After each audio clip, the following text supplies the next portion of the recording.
my gosh. So I am so excited. I have been looking forward to this conversation for 9 bajillion years, mainly Long time. because it's a long freaking time. Did you just call Uh, me old? no, I am calling me old, but I am so excited to be having this conversation with you today. You are my very first guest on Badass Bytes, so power to the people and all that good stuff. Today, my friend, you and I are going to be talking about badassery in general, but then also in particular, we are going to talk about a particular trait of badasses that I lovingly call keeping it real. But before we kind of like dive into all of that awesome, juicy stuff, speak yourself into the world for those folks who might not know who you are. Oh man. Well, first of all, I'm super pumped to be here having this conversation and having it with you. I love whenever we get to hang out. So this is a lot of fun. Hey DTK, what is going on? So me, wow. I kind of like to think of myself as being counterintuitive. I think the people I work with are counterintuitive. I've got an eclectic background, but most of us do. Father, husband, son, brother, entrepreneur, former, infantry officer, started companies, sold companies, had things that were successful, had things that were total flops, and along the way have kind of advised people and a little bit of coaching, but I think of it more as advising, being a trusted advisor and a thought partner with people who are kind of in it shoulder to shoulder. I never think about myself as a person who's kind of coming down from the mountain with the glow behind them and here's all the wisdom, but as much as like I'm grinding through this stuff, and if you're grinding through it too, let's figure it out together, because I'll be ridiculously transparent. Some people have said transparent to a fault. I love it. I love it. That's me. And Kelly, thank you so much for your kind words. Nice to see you here. And DTK also, thank you for showing up. So what you and I are going to be talking about today are all things badassery. So just to kind of take a couple steps back, who is, according to me, because it's Badass Bytes, so I can say who they are, who is a modern badass? A modern badass is someone I like to define as someone who is high will, high skill, high performing, goes 80 miles an hour in a 45-mile-an-hour zone without always checking to see if their people are strapped in for the ride, let alone if their people are interested in going on this adventure in the first place.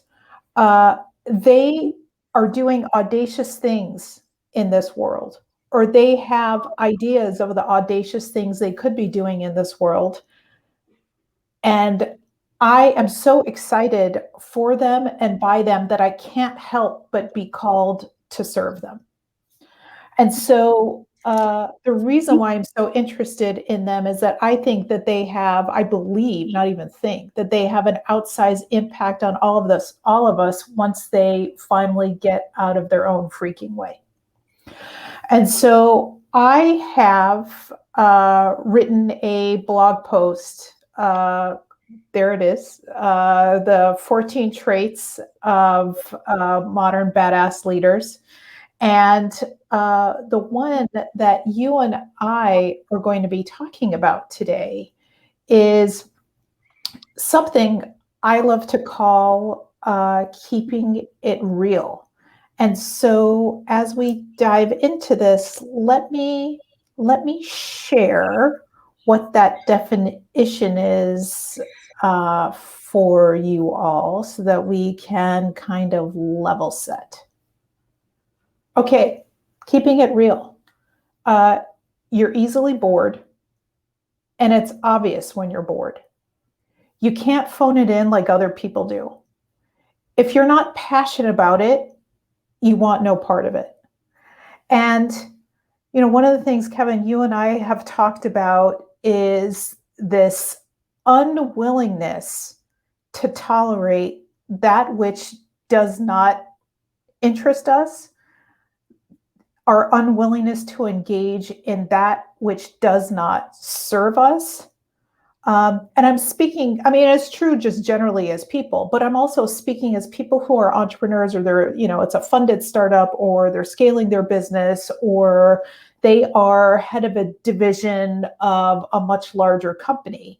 Time and attention are extremely expensive. And one of the things that I think serve badasses really well is when they really lean into the recognizing what they don't give two craps about and what they do give two craps about, to help them make decisions about how they want to go forward. So tell me why this one landed for you. You chose this topic. I'm curious to hear what you think about it. Yeah, so it was funny when when you sent me the list, my first reaction was I looked at all of them, and maybe it was a little bit of FOMO kicking in, but I was like, oh, all of them. Okay, well, I can pick one. So I think the reason this one jumped out at me is that I immediately saw a track record, and I looked at a track record for me in a different light. And that is that, and here's like the counterintuitive piece. When I tell most people that I was not a good student, they go, really? I said, oh yeah, I'll go, let me go back to 8th grade when I would sit in English class and I would deliberately not read the book, but just participate in the conversations in class and see how well I could do on the written exams. Right? Pretty well. I mean, I think a B- is pretty solid when you never read the book. Right. Not bad. So the thing was, I would constantly hear, why don't you apply yourself? If you just applied yourself. My parents knew it was an aptitude thing, but I learned really quickly, like I either care or I don't, and there is no in between.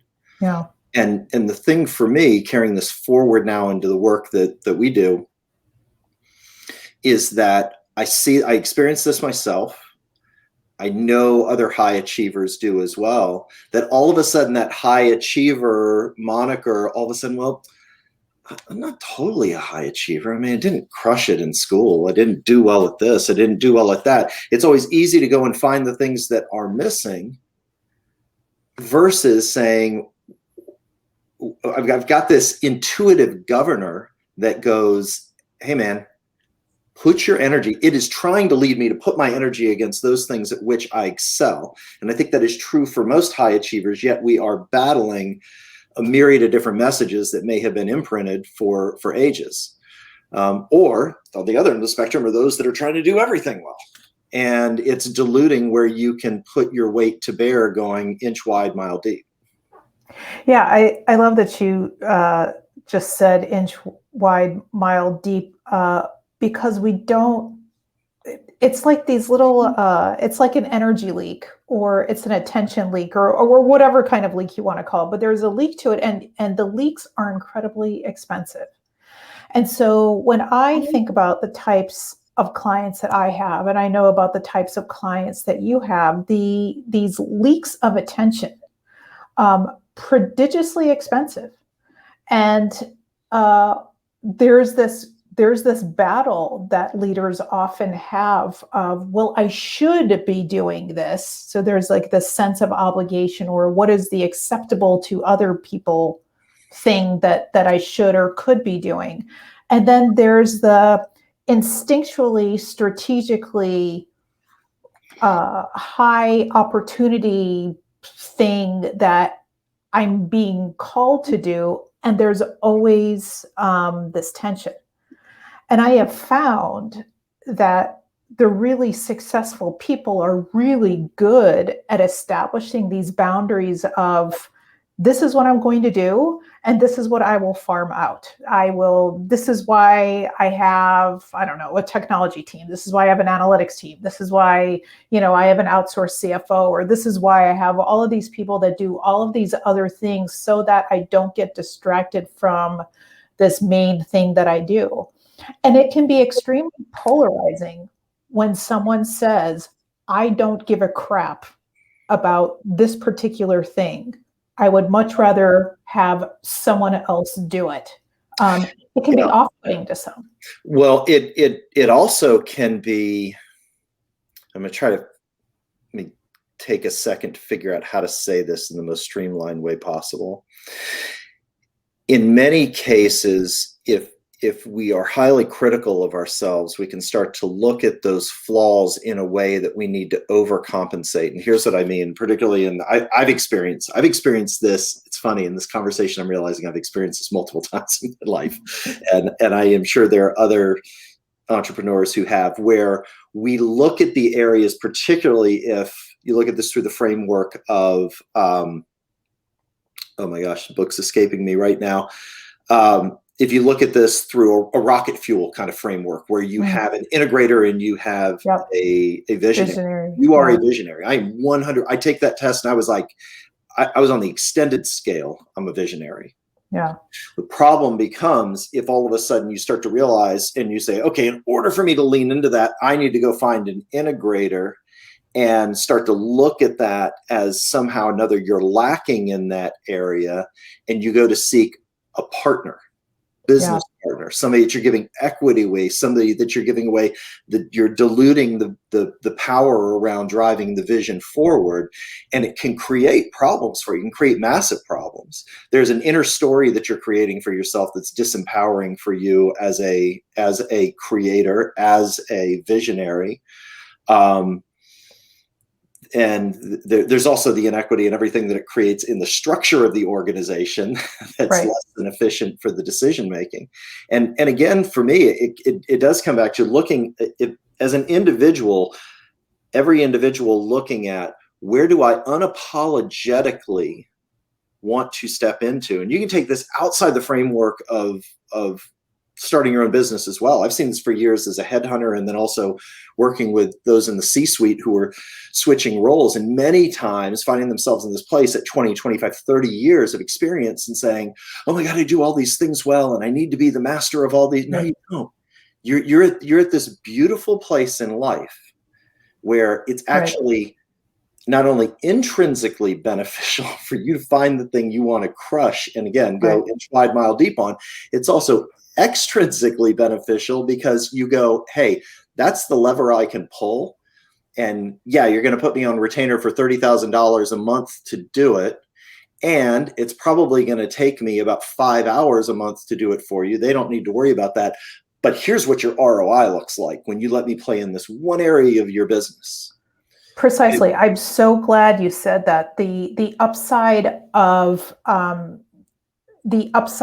being extremely clear of where your gift is or where the opportunity lives. So, it can be in terms of what you're good at versus what not you're good at. But then if we were to make this a little bit broader, is, if you are mapping out whatever you believe your business strategy is for the, next 1 year, 3 year, 5 year, whatever, it's also, let's be incredibly, brutally honest about what appears to be better for us as a business versus what might be tempting to us. Kind of like this idea of scarcity. Well, like I'm going to play a lower level game because that's safer to me, whereas your intuition might be saying, no, that's not quite right. And so there's that tension that lives there as well. I remember, and I got in so much trouble for this, so this is why I'm going to tell the story. I love those stories. So I was working for a very large corporation. I want to say that this is like 15, 18 years ago. And I was given this really juicy big project. It was product development for a new credit card product, and there would be millions and millions of dollars not only set aside for the actual development of it, but then the actual marketing of it. So I put together the business plan. I created the low, medium, high options. The upsides and the downsides for all of the options. And then the CFO of the entire corporation to me said, okay, great. Thank you so much for this work. And he was sincere. He said, I only have money to give you for the low option. And I turned to him and I said, with all due respect, don't give me this money at all. Kill this project, put it somewhere else in the organization where you know you're going to get a better bang for your buck. Now, the gentleman that I worked for was extremely angry with me because that meant that was millions of dollars that our part of the world was not going to get. But I'm like, dude, let's think about this holistically. It would have been setting fire to money to have like that low, watered down option. Let us be really clear about what's going to work and what's not going to work and move forward. Now, political suicide, but it was still the right thing to do. Yes, and I would say too, if you want to bring it down to your your former boss, like, hey man, this is a false positive for you because this work is not going to matter and it is not going to move the needle on your reputation inside the organization. Yeah. So find the thing that you're going to do, the thing that you're going to put your weight to bear against for the next 12, 18 months or 3 months or whatever the lifeline of that project is, where at the end of it, you're able to go, hey, you want more of giving me $1 and making 1,000? Then let's talk about me having a larger scope and role. Build that for where you're going next. No different in setting up anything inside your business. No different if you're going to pitch investors to get, but that's what everybody wants to see ROI. You should, as an individual, want to see ROI on being able to do less better and to have more impact and more. I'll use, this is on the front of all my books: freedom, impact, and profitability. That for me, that dictates everything that I look at doing. Everything, personally and professionally, because it's like, if it doesn't fit those things, there's no. Yeah, it's like and it's a fail-safe for me against this very topic we're talking about. Yeah. Because if I don't want to do it, it's not going to hit. It's not going to hit any of those. It's not going to hit any of them. I love that you brought that up. I have found, and I think this has been your experience as well, that with my clients, me, anyone else, when there is a misalignment with the things that matter the most to you, that's when things start to go to hell in a handbasket. So I have 5 values. It's freedom, truth, justice, creativity, and loyalty. And if anything, I have decided that anything I do on a go forward basis has to be aligned with at least one of those things for me to be a hell yes for it. Anything that starts to feel yucky for me, I'm like, why is this feeling yucky? Yeah. What is this fighting against? And I just actually, earlier this week, I had this thing that I was grappling with for the last couple of days. I said, why is this bugging me? And finally today I said, I know. It's because it is not aligned with freedom, truth, justice, creativity, or loyalty. And that's why it was bumming me out. And so just, being crystal clear, being really honest about what's worth your time.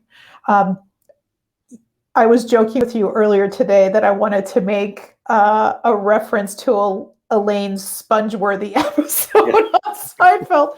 And honestly, it kind of feels like that. And for those who haven't seen that episode, I won't go into it. Just kind of find the wiki. and we won't cover that here, but it really is kind of like, is this Spongeworthy? is this worth my time? Yeah. And I think that's that too, at the risk of sounding preachy about this, that's a really big inflection point to be aware of when you're shifting from, particularly when you go out on your own and you start your own organization, whether it's you as a solopreneur or you're grafting out a startup, and coming out of, larger corporate environment where you need to determine where your time should be spent and how it should be spent. And I'll take this, if you take it all the way down to being out as an individual, when you deliberately start creating, I would submit that we're all creating everything that's happening in our lives, but when you're looking at this through the lens of creating your own role, your own organization, your own construct in which you live on a daily basis. This is why this topic, again, becomes so important. There is a point, and I've watched this for years and years. I've experienced it. You may have experienced it countless entrepreneurs I've worked with have experienced it, where all of a sudden they've got this friction with their business, or they're like, I just don't like the business I have. You keep digging and you keep digging on the layers. And the bottom line is you've created this construct that you now live in, and you can no longer blame anybody else. So it is the purest form of self-loathing, that you have created a construct that you knowingly and willingly go into every day, and you hate it. And you hate it. And why? Because, well, in this corporation, they had me doing X, Y, and Z. Well, don't do it. Don't do it. Yeah. Find somebody else to do it. Or better yet, with a lot of those things, try not doing them, and you will find out how many of them don't matter. They don't matter. Who is it truly serving? Who's it truly serving? Yeah. And, it's the opportunity cost too, right? So there's an opportunity cost for doing something, but then there's also the opportunity cost of doing nothing. And so all of the stuff that we may spend our time on that we really don't give that much care, we don't have that much care for. Like what is it that we're missing? So, for example, if someone who doesn't realize that they could be the next Richard Branson is, I don't know, tooling around doing whatever they're doing instead of allowing themselves to pursue their passion to be the next Richard Branson, what are we missing?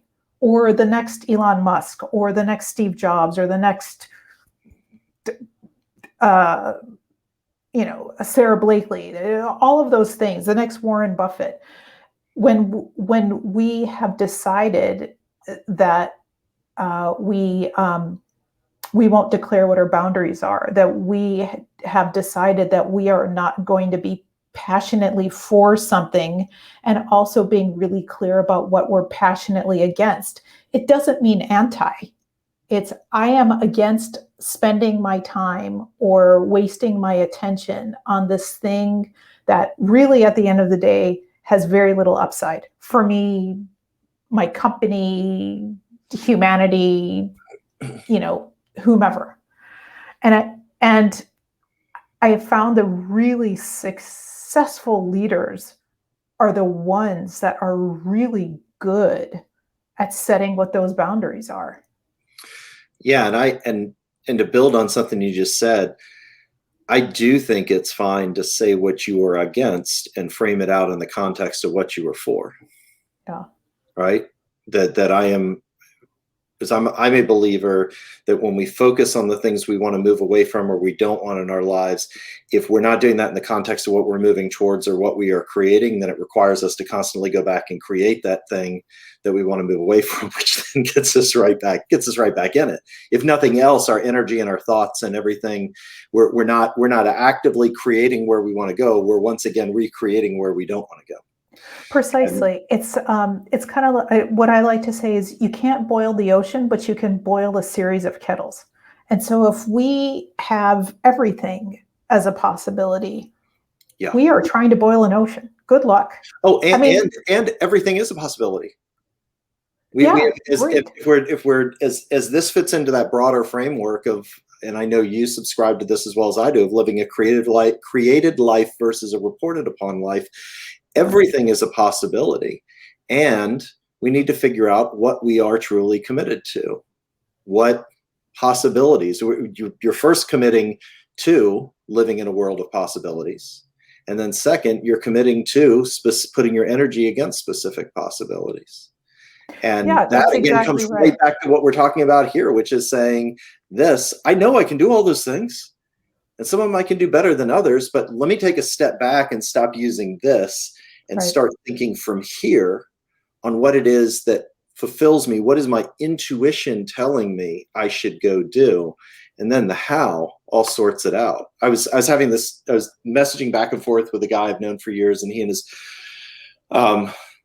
actually, I'm not sure if he's married or if it's his girlfriend, but they're in Brazil nonetheless. And we were talking about his business, and he said, I've been doing this, but that just feels like more of a grind than what I'm doing now. And that seems to be working better. And not to say that the other thing doesn't work. And this, for anybody out there who's getting bombarded with market this way, start a book, no, start a podcast, no, create this $2 offer and ladder people up to sell them $50,000 a year, whatever the case may be. I said, hey man, can I tell you? Because I've tried all those things. They all work. They all work. Again, it's the doing part that is not the problem. It's when you're doing that and it's not coming from the place of who you be and how you want to show up in the world and what you want to create for yourself. That again, just like you fundamentally create a business that you hate. And every day that you step into that and you as the CEO of you in the business step into it, you're saying, that's okay. It's okay to be miserable in the thing that you created and create something that makes you miserable. And what you're modeling for the people that work for you and you're modeling for your clients is it's okay if you hate this too. So we're all going to be miserable together. And those high achievers that are aware of that are not coming to work for you. Or if they do, once they figure it out, they will not be there long. Yeah, I mean, no one wakes up in the morning and says, I can't wait, whether virtually or post-COVID in person, I can't wait to go to my crap sandwich of a job. No, no one says that, right? Especially these high performers. But when you say, look, I am really passionate about X or Y or Z, or this is what I think the upside is for a business because this is what we're really good at. And you're able to clearly articulate that for your investors, your board, your team, whomever, and they're like, hell yeah, sign me up, then, you're going further faster than what you had even anticipated because you were declarative about something really specific and important to you that you were really passionate about, as opposed to saying, thank you, sir, may I have another crap sandwich? Like, I don't want to do that. Like, you don't want to do that. I'm not doing it. No. I'm not. And I don't believe, and it's interesting. I was having this conversation with my wife the other night about someone she knows and talking about their behavior. And they are someone who is totally a high achiever and has achieved some phenomenal things at a relatively young age. And underlying all that, I said, without ever having a conversation with this person, I can guarantee you that part of the story they have told themselves is that this behavior that you're seeing is key in them achieving that outcome. And therefore, they need to continue to commit to this behavior. And again, this behavior can fit anything. It can fit the context of what we're talking about, anything else, that this behavior then results in that. And it becomes an either or. It becomes a yes, no. It becomes a positive and negative versus an and. And it's possible that you could achieve more by doing less or doing differently. Yeah. And opening yourself up to those, that everything is a possibility. And the possibility stems from the commitment to being that way. But this at the core, every one of those 14 traits is when you're out of alignment with those, you are out of alignment with being who you be. Yeah. And there's possibility and then there's also probability. And so why wouldn't we lean into the possibilities that have higher probabilities for us? So something that's higher probability for me may not be the same for you, but let's at least be honest about it. And let's at least encourage the people that work for us, our investors, so on and so forth, to also give us that feedback. If we've got a blind spot, let's have other people feel confident enough to speak truth to power to say, hey, you are going a little bit too wide. If you were to narrow, or if you were to pivot, what would be possible, or what could you benefit from in that? And so being sure there's a million possibilities. Before I reached my full height of 5'4", it could have been probable that I would reach into the top shelf, but once it became evident that I was not going to exceed 5'4", it is not probable. Yeah, A for effort for me to try to reach, and I could, I suppose, climb on the countertop at the ripe old age of 51 to reach the top shelf, but I don't want to. So what are the things that if we were really honest, we could create? I know that you have a hard stop coming up in a few minutes. What are some final thoughts or tips that you can give to folks about this, like this keeping it real point that would be interesting or useful for them? I think the biggest one is to get curious, and get curious when you start to think about what you really want to do and how you really want to show up and what you really want to be. This is an inflection point I've worked at with people, particularly with one of my companies since 2008, around you find yourself at this juncture after 25, 30 years experience, and you can keep going after more of the same. But if you've been laid off, if new CEO came in and said, thank you, I've got my own team, you've got a moment to really reconcile, decide what do you really want to do. And what's interesting is talking about in the world of possibilities, what immediately starts to populate is what you've seen. And really, we can forget about where it's come from, but the beliefs that you have built around what is possible. And getting curious about that. If they're at odds with the things that we hear people say it all the time, I'd like to do this, but I need to be realistic. What does that even mean?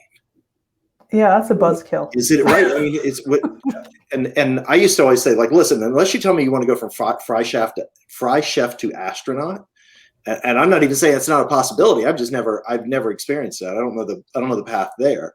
I don't know how to unpack that, but it's very, very difficult for me to see that there's not a way to be able to evolve, pivot, unlock that thing that you've shoved down that you really want to step into, or the possibility that you see. But it really starts with us. We can get caught up in market research and all this other stuff, but if you can't see it, you can't lead other people to it. Yeah, I love that. And the yes and that I would offer there is, who do you care about?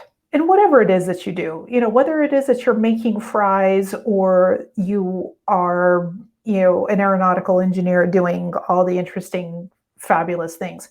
Who is it that you're serving? Why is it that you're serving them? And what is it that you are best able to do to serve those people? And where you're likely going to have the most success is the intersection of head and heart. So your brain is engaged, and also your passions are engaged. And don't be afraid to be polarizing and edgy and saying no to opportunity, no to people, no to clients, and also no to some team members you might have that maybe have served you up until this point in time, but that there are divergent paths happening. And maybe it's time for the two of you to separate from one another as well, because what you're trying to accomplish is different from what they may be gifted at. And don't be surprised when some of those things that come exceptionally easy to you, because it's your zone of genius and where it flows, that's where you're supposed to be, and that precisely you very, very easily discount those things because they come naturally to you. Yeah, it's what's that called? Curse of knowledge or curse of expertise. Because I can do it, it must mean that everyone can do it, so it must be devalued. Yeah, and I've seen this on LinkedIn a few times too. It's sort of the next step in it, in starting to own it, is, well, the reason this is going to cost you X isn't that it takes me Y amount of hours, but it's because it's 30 years of experience of blah, blah, blah. And I was kind of having this conversation with a client, and he started to echo that. And I said, let's throw that out, because that to me is thou doth protest too much, and you're really hiding your shame and your guilt and all this other BS behind what you're going to charge. Let's get down to brass tacks. This is how I decide what I'm charging and how I charge and the clients I'm looking for. Is that, yeah, there's my function on my side of the equation around what I charge. Right. Honestly, nobody cares about that except for me. Right. The importance to any client or potential upside. client is, here's what I'm charging, and where I want to play with you is that has exponential return with what Right. you are going to do with it. Right. It's so if it's the conversations about the you 10x. and I had that chat about something you posted. Like, if you don't see it, if you don't believe it's possible, if it's not actually, if you want to like go full rational mind with me and say that it's not possible, like, okay, I'm not going to argue with you. I'm not going to argue with you. What I'm telling you is, going back to what you were saying earlier, like, I want to know, you're going back to that example you used coming out of corporate America. I want to know this investment to you, what it represents. You're going all in. Right. Because at the end of a 3, 6, 12-month engagement, if you're nonplussed about what we've created together, precisely, I'm gonna be really upset with myself that I didn't see that. Yeah, I'm not even gonna be 100%. upset with you because I created this, I allowed this to happen. I am truly gonna be upset with myself. So this is a fail-safe. Oh yeah, 100%. And you know, whomever it is that you work with, coach, advisor, consultant, whomever, it's you're not retaining that person so much as that you're making a bet on the upside of the investment that you've made.